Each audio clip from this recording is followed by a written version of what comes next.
Mass meeting on September 10th. That's going to be pretty awesome. It's going to be in Dufferin Grove Park. We hope that everyone here can come out. We're going to be coming up with a list of demands for City Hall, and we're going to be sort of coming together to talk about how we can actually work together to fight these cuts. Because if we don't stand up and fight for these services, they're going to roll right over us. So, you know, we're not going to take this lying down. This is a first step, but we really want everyone here to come out on September 10th. Where? It's going to be at Dufferin Grove Park, and it's going to be at 12 o'clock.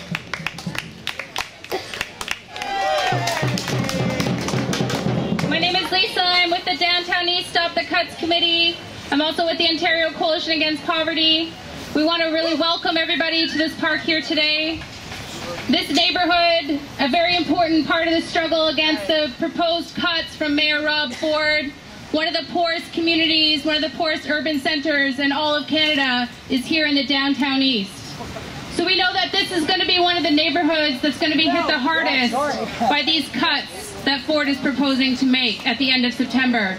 And this is coming down really, really fast. We're talking about the end of September. September 26th and 27th are when these proposals for $800 million worth of cuts are going to City Council. We have less than a month to organize this. We have less than a month to work as hard as we can to build the kind of movement that can stop these cuts.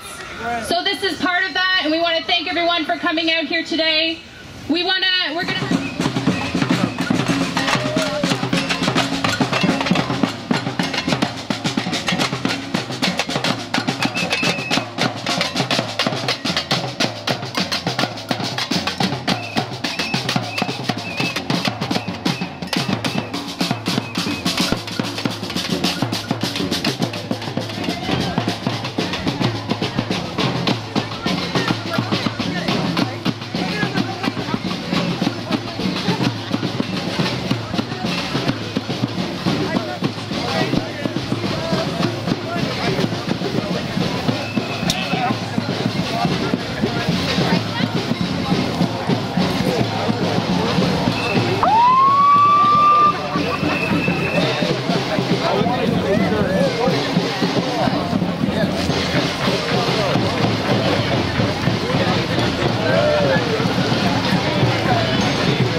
epidemics of HIV and hepatitis C. We just took a tour through George Street, a community that also needs support, where we've seen a possible cut to the shelters, a loss of beds, a possible cut to the wet shelter, a harm reduction program that we actually need throughout the city, not just here at Sherbourne and Dundas. I'm here to talk about the community partner and investment programs, which funds 42 AIDS prevention programs, 38 community drug prevention programs, and 685 student nutrition programs. Hepatitis C is 30% higher in the homeless population than it is in the general population. 70% of new infections are related to injection drug use. Needle exchange programs are an effective way to stop the transmission of hepatitis C and HIV. They've been proven effective. Our HIV rates in Toronto are actually some of the lowest amongst injection drug users because of the hard work that needle exchanges have done in the city and access that people have had all over the city.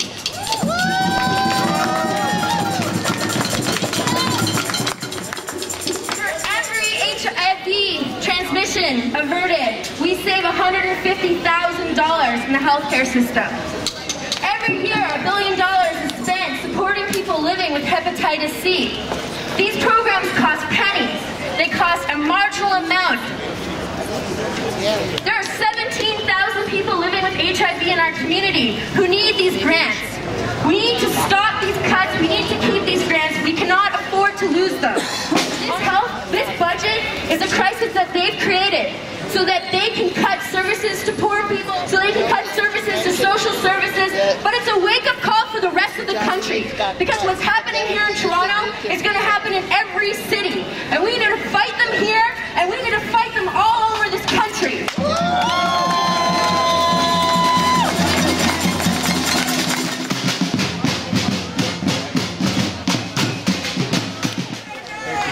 Well, Rob Ford is a little guy.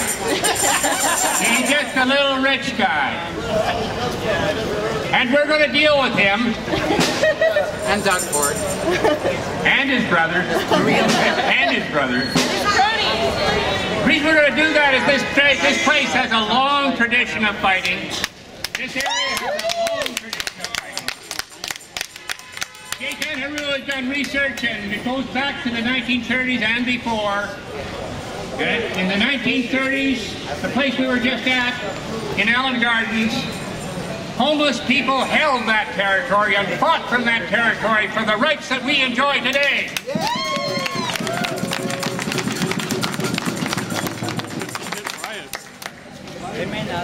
Just north of here, just across the street from Allen Gardens, they were going to mow down all this housing and a long time ago.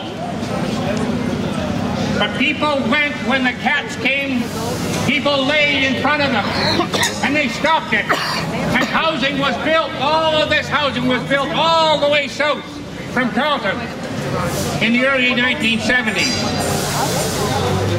This house here was built in Project 3000 when people fought for housing.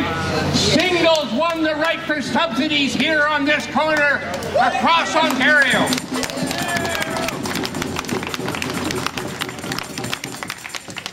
They think they're going to come for us again. Sometimes we sit back a little bit, we get a little tired, but we don't have enough time. There's not enough time, like Lisa said, not enough time. We can't be tired anymore. Mamalini says we're going to cut you all back, and after that, maybe we'll all be homeless. And then he says, Mamalini, yeah, he's a real nice guy, Mamalini. Real smart boy. He says we need to remove them, and we need to do it forcefully. Shame! Shame! Smart!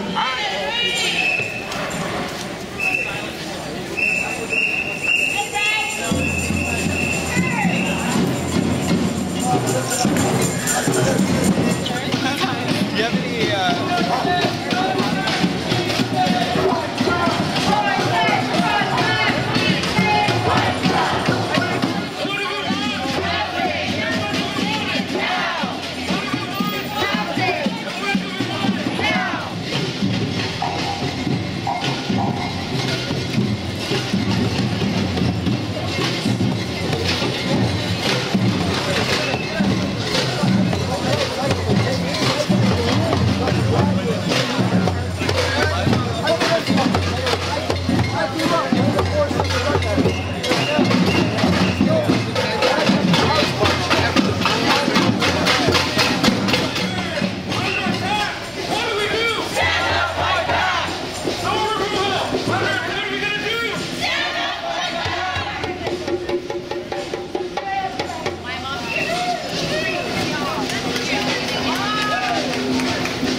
one of the neighbourhoods that is going to be the most brutally affected by what Rob Ford and his people are looking to do to this city.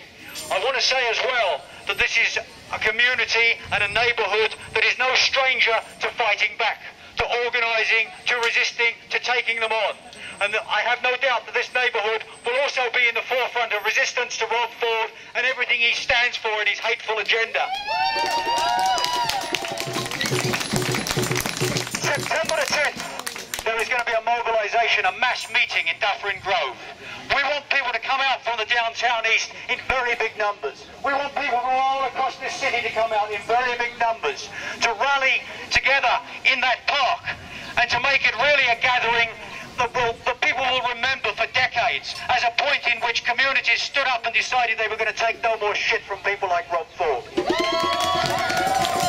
But let's understand that to stop this, we must fight as we have never fought before. We face the challenge of our lives. You have two choices that Rob Ford and people like him give you. You can lie down and let them kick you, or you can stand up and fight back.